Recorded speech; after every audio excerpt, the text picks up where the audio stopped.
Si l'eau en bouteille peut être polluée par des fragments de plastique, doit-on privilégier l'eau du robinet? À Monaco, l'eau du réseau est gérée par la société monégasque des eaux. Provenant de plusieurs sources locales, l'eau brute est traitée avant d'être distribuée. Je précise tout de suite qu'on a une eau brute, c'est-à-dire une eau du milieu naturel, d'excellente qualité à l'origine. On n'a pas de pollution diffuse ou récurrente du type nitrate, pesticides, parce qu'on n'a pas un bassin agricole intensif. On a une filière de traitement qui est relativement simple, puisqu'elle est basée sur une filtration sur sable et complétée par une désinfection au bioxyde de chlore pour garantir la qualité bactériologique de l'eau jusqu'à la distribution. Tous très remontés à l'encontre de ce qu'ils appellent la concurrence déloyale.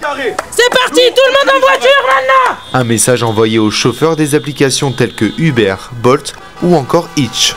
On a voulu éviter ça, mais malheureusement, il n'y a que la force qui marche. Donc on fait ce qu'on peut. Quand on a 10 demandes de transfert et qu'on a 100 chauffeurs, automatiquement les prix vont ils se tirent vers le bas pour avoir le plus de transferts possible. Et du coup, le niveau rentabilité, on est zéro. Alors même si on a eu peur pendant l'été, parce qu'à des moments, il était vraiment en souffrance, mais cette année sèche avait plutôt été bénéfique sur la qualité. On a des branches qui sont bien formées, bien grappées, avec des pompons bien formés. C'est des produits qui viennent de la régie. Le matin, exemple des salades, le chou chinois ce matin il est arrivé. Donc on fait les peser et ensuite on les décontamine et puis on les donne aux enfants. Voilà, donc des fois ça arrive le matin. C'est que du bonheur.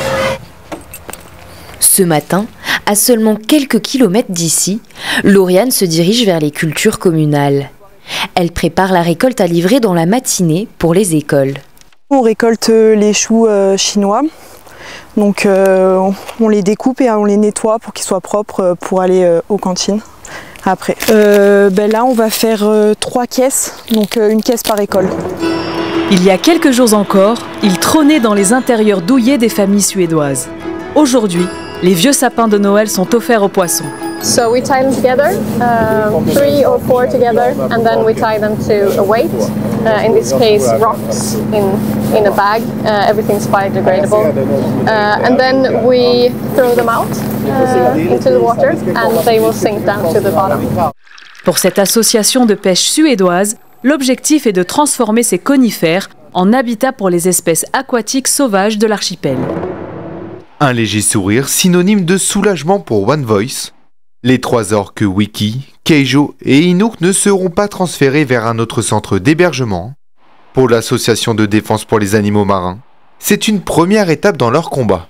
Nous avons été très soulagés de ce verdict parce que ça fait 2 ans et demi que nous travaillons, que nous luttons pour avoir cette expertise, pour pouvoir évaluer la santé des animaux, voir s'ils sont aptes à partir aussi loin, voir comment on peut les aider aussi au niveau de leur santé.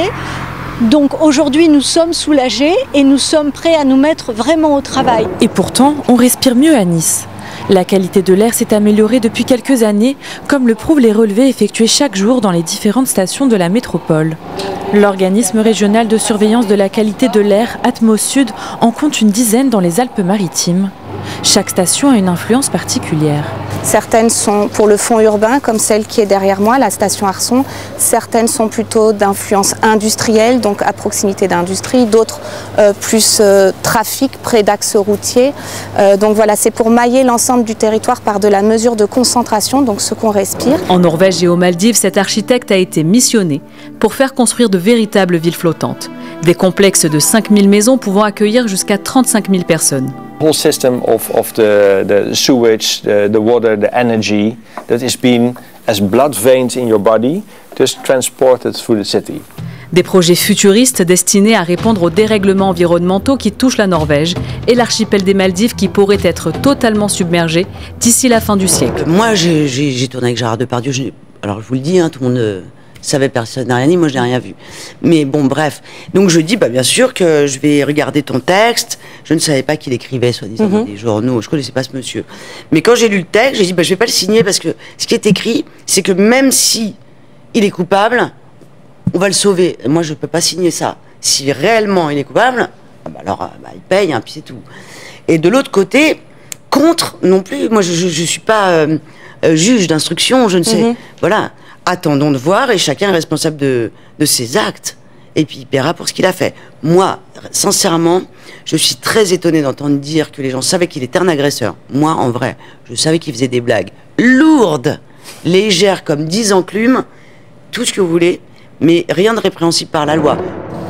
Dans le golfe de Saint-Tropez, la lutte contre l'érosion a commencé, comme ici à Sainte-Maxime où la plage a presque disparu. En été, ici, il y a la terrasse de l'établissement de plage qui vient jusqu'ici. Et cette zone-là, en fait, c'est la plage, proprement dit. Et on voit qu'en hiver, en fait, il n'en reste plus grand-chose. Les travaux réhabilitent 3 épis existants afin de pérenniser ces protections de la plage. Une nouveauté, l'implantation de digues sous-marines en géotextile. Ceux-là, ils sont parallèles à la côte, longitudinaux, à environ une centaine de mètres du rivage. Et le but, c'est de créer comme une barrière de corail et que la vague, en fait, déferle et fasse des rouleaux et de l'écume et donc perde son énergie. L'heure est à la finition au chapiteau de Fontvieille pour fêter les 50 ans de la création de ce festival, initié par le prince Régnier III. Cette année, tout a été revu en grand. Pour assurer l'événement, les préparatifs ont été organisés durant toute l'année. On regarde un peu des numéros d'animaux, on trouve un peu moins là maintenant. Les clowns, c'est toujours très difficile de les trouver, mais bien sûr, on a toujours un très grand choix. On voit dans tous les continents, sur tous les cirques, les shows. Un festival d'ampleur, notamment avec la présence de grandes personnalités sur la piste, mais aussi en dehors, comme la famille Grus, qui propose de grands spectacles équestres. Cet événement, c'est aussi l'occasion pour la principauté d'adresser un message de paix et de fraternité à travers le monde.